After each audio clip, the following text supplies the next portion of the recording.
in few, I'll say that studies done recently on mangrove sediment, it is likely that we can say that we also lost more, no, 3 to 4 times as well of the carbon as compared with other terrestrial forests.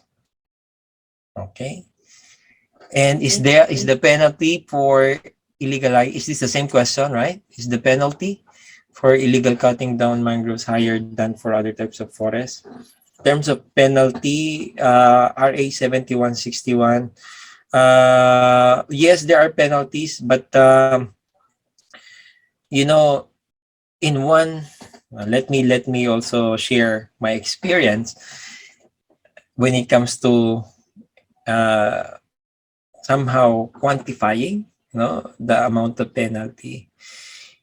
I was actually invited to, as a resource person, to share in a court because there was one case against a private individual who cut mangrove, and I was invited to go there to provide information on how much mangrove, how much a hectare mangrove loss would worth, no, and of course we have I think we have a study on that economic valuation of mangrove, no, but that one is a conservative one, which means conservative is a smaller estimate, a frugal estimate. So having said that, on the penalty side, many of the existing, how to say that, guidelines, it's way low than what should be paid, no, or those offenders, no. Kaya yan, there are penalties, no, but I would say that not enough, because of, for mangroves is a, this kind of ecosystem, it has a lot of value. It's way beyond just wood, no. You're talking of carbon stock, you're talking of the implications of, their contribution to fish catch, something like that. Thanks for that very good question. Thank you po, Dr. Gabanya and Bon. Next question po from Joshua Polani. Is it possible to determine the amount of carbon stock in a mangrove ecosystem using aerial image with drones? With drones, yes, it can be done, right? It can be done. No,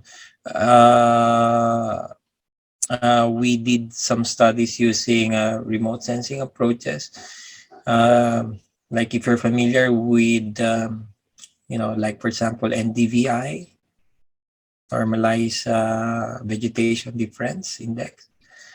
Right now, there are even, how to say that, better approaches, like a LiDAR, where you can know the measurements of the ground and the diameter of the trees. Thereby, you can just, put them in the equation or in just one table or matrix, then you can compute the carbon stock. So again, that's possible, and it's being done actually because we are monitoring a lot of, large areas of mangroves where we can only probe the changes or the amount of vegetation and translate those into carbon stock estimates. Now, it's good that you mentioned that because for a very long time, mangroves, they've been like treated as somehow parang hindi forest, not really, no commercial value. But with this, knowledge about carbon stock, we can put a price tag. Like for every ton or every 1,000 kilogram of carbon stock or carbon dioxide equivalent, no? Like, I mentioned 1,000 or 1,000 ton, no, per hectare. So that's the carbon stock. We need to convert it to carbon dioxide because that one is the being, that unit is the being value. So you have to multiply it to 3.667. That's the conversion from carbon to carbon stock. So we're now talking around 3,600 no, 3,600 tons, no, carbon per hectare. And that is, very big amount already. And you multiply it to $3 to $4 per ton. That's the usual, trading price. Then we're talking of big money per hectare, no, per hectare of mangrove. So it's good, no? Even though there's no selling or trading happening right now, it's not, it's becoming popular. But at the end of the day, if you put a price tag to that ecosystem, then those that would be planning to convert it to other land uses and would look at the basis, the trade-off, particularly decision makers, from the government to allow reclamation. Then you look at the ecosystem, economic value of the ecosystem, then that's a good way to make the right decision to save mangroves. Thanks for that question. Thank you po, Dr. Gabanya and Joshua. Next question po ay from Jaka Jaka. Threats encircling mangrove ecosystem are still viable. How can we assure that these management solutions on mangroves can still attain climate resiliency in the future? Good question. No, that's a right. That's a main challenge. No, there's so many threats, as I mentioned, anthropogenic, and as I've also showed to you, the platform. I mean, not the platform, but the framework. When we looked at the foundational problem, why it's more of anthropogenic, like low awareness of the value of the mangroves and many others, poor policy implementation, insufficient funds. So again, those are the threats. No, then the question is, how can we assure this management solution on mangroves can still attain climate resiliency? It's possible as long as local community would be able to, how to say that, to be committed, no, committed to help the government protect the mangroves that they have. Again, I would like to give that, I would like to emphasize, that the real champion of mangrove conservation are the local communities, and they are needing help from the local government, plus, plus private sector, or, SUCs like us, the education or the academy. And because, they are the ones who are highly dependent, no, and the same time, they are the most vulnerable to many climate, hazards like storm surge, floods, and landslide, or yung mga ganon, or even tsunami, no. So I believe that we can still attain climate, we can still not attain but really promote climate resilience in the future if, again, many of those recommendations that I have pointed out, the conscious management, the right planning, management plan, integrating mangroves in the broader management systems of the government. What I mean is the integrated watershed management.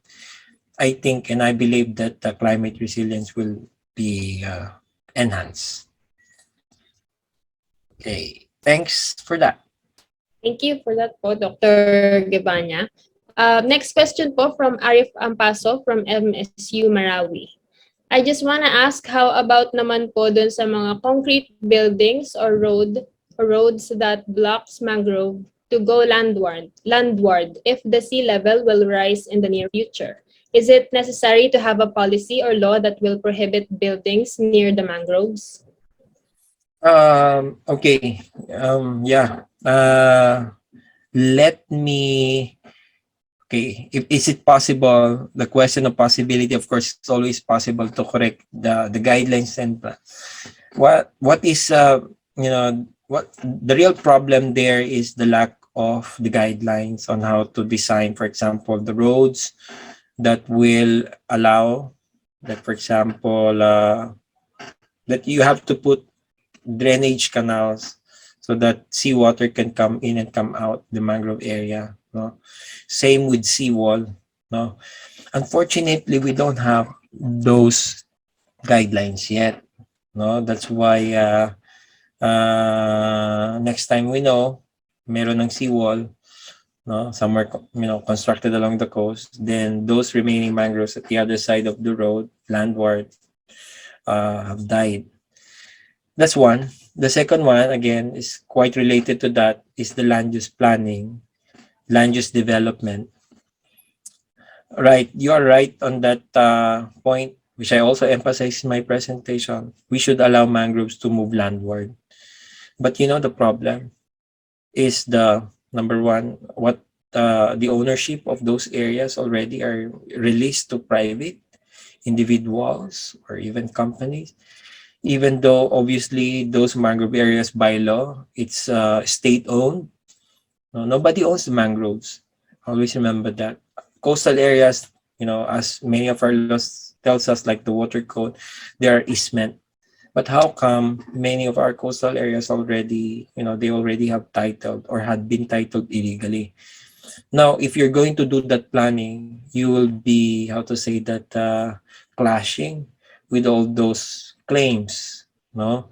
So the best way forward is to, I think, is to, when the local government develop their land use plans, is already there that these coastal areas are for protection. May it be under private ownership, but much of the work would be to encourage those who have claims over those coastal spaces to provide, no, or to allow, no, to allow mangroves to stay and even to, how to say, expand, no, later. But it's a big challenge, no. It's a big challenge. Many of our coastal areas, napakamahal ng lupa dyan, no, and it's quite difficult to, how to say that, to rally people to work on that way, adapt that right plan. Okay, thanks. And thank you po, Dr. Givanya. Unfortunately, we have already consumed the allotted time for further questions. But you can still send your questions through our chat box. Then we will give you clarifications about that after the program. And with that, let us all thank Dr. Givanya and of course ourselves, the very participative audience, for dedicating time and attention for this specialized webinar on science-based mangrove conservation. And to show our gratitude for our speaker, we hereby present the certificate to Dr. Dixon Gevanya for imparting his valuable knowledge and expertise as a keynote speaker in discussing the science-based mangrove conservation promoting climate resilience during the Philippine Forestry Youth Summit 2022, given this 19th day of March in the year 2022. May we call on the documentation team to lead the picture taking with our speaker.